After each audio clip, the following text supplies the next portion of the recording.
ಬೆಳಗ್ಗೆ ಎದ್ದಾಗ 5 ಗಂಟೆ ಆಗಿತ್ತು. ಆಚೆಗಡೆ ನೋಡಿದ್ರೆ ಇನ್ನೂ ಕತ್ಲೇನೇ ಇತ್ತು, ಇನ್ನೂ ಬೆಳಕಾಗಿರಲಿಲ್ಲ. ಸರಿ ಪರವಾಗಿಲ್ಲ ಅಂತ ಹಂಗೆ ಲೈಟ್ ಹಾಕ್ಕೊಂಡೆ ವಾಕಿಂಗ್ ಮಾಡೋಕ್ಕೆ ಅಂತ ಹೊರಟೆ. ವಾಕಿಂಗ್ ಎಲ್ಲ ಮಾಡಾದಮೇಲೆ ಗಿಡಗಳಿಗೆಲ್ಲ ನೀರು ಹಾಕಿದೆ. ಅಷ್ಟೊತ್ತಿಗೆ ಬೆಳಗಾಯಿತು, ಬೆಳಕು ಹರಿತು.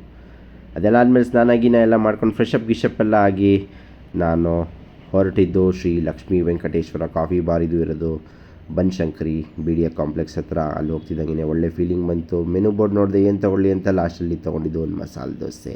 ಅದ್ರ ಜೊತೆ ಚಟ್ನಿ ಕೊಟ್ಟಿದ್ದರು. ಮಸಾಲೆ ದೋಸೆ ಟೇಸ್ಟ್ ಏನೋ ಚೆನ್ನಾಗಿತ್ತು, ಕ್ರಿಸ್ಪಿಯಾಗಿತ್ತು. ಮಸಾಲೆ ದೋಸೆ ಆದಮೇಲೆ ಒಂದು ಪ್ಲೇಟ್ ಅವಲಕ್ಕಿ ಭಾತ್ನ ತೊಗೊಂಡೆ, ಜೊತೆಗೆ ಚಟ್ನಿ ಕೊಟ್ಟಿದ್ದರು. ಲಾಸ್ಟಲ್ಲಿ ಒಂದು ಟೀ ಕುಡ್ಕೊಂಡು ನಾನು ಹೊರಟಿದ್ದು ಹುಣಸೆ ಮರದ ಪಾಳ್ಯದಲ್ಲಿರುವ ಒಂದು ಸಾಯಿ ಮಂದಿರಕ್ಕೆ. ಎಂಟರ್ ಆಗ್ತಿದ್ದಂಗೆ ಒಂದು ಒಳ್ಳೆ ಆ್ಯಂಬಿಯನ್ಸ್ ಇತ್ತು, ಒಳ್ಳೆ ಫೀಲಿಂಗ್ ಬರ್ತಾಯಿತ್ತು. ಒಂದು ಒಳ್ಳೆ ಪ್ರಶಾಂತವಾಗಿರುವ ದೇವಸ್ಥಾನ. ಈ ದೇವಸ್ಥಾನದ ಅಡ್ರೆಸ್ಸು ನಾನು ಕೆಳಗಡೆ ಡಿಸ್ಕ್ರಿಪ್ಷನ್ ಬಾಕ್ಸಲ್ಲಿ ಹಾಕಿರ್ತೀನಿ, ನೀವು ಒಮ್ಮೆ ಹೋಗಿ ಭೇಟಿ ನೀಡಿ.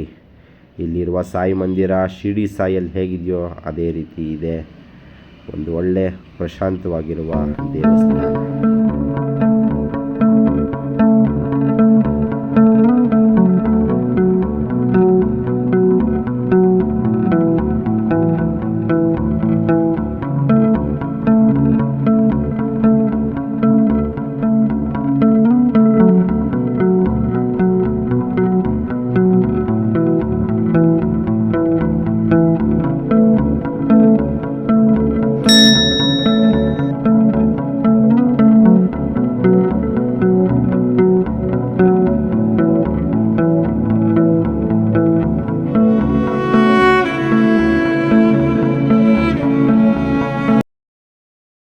ಸಾಯಿ ಮಂದಿರ ಎಲ್ಲ ಮುಗಿಸ್ಕೊಂಡು ನಾನು ಮತ್ತೆ ಇನ್ನೊಂದು ಕಡೆ ಹೊರಟೆ. ಅದು ಯಾವುದು ಅಂತ ನಾನು ನೆಕ್ಸ್ಟ್ ವ್ಲಾಗಲ್ಲಿ ತಿಳಿಸ್ತೀನಿ.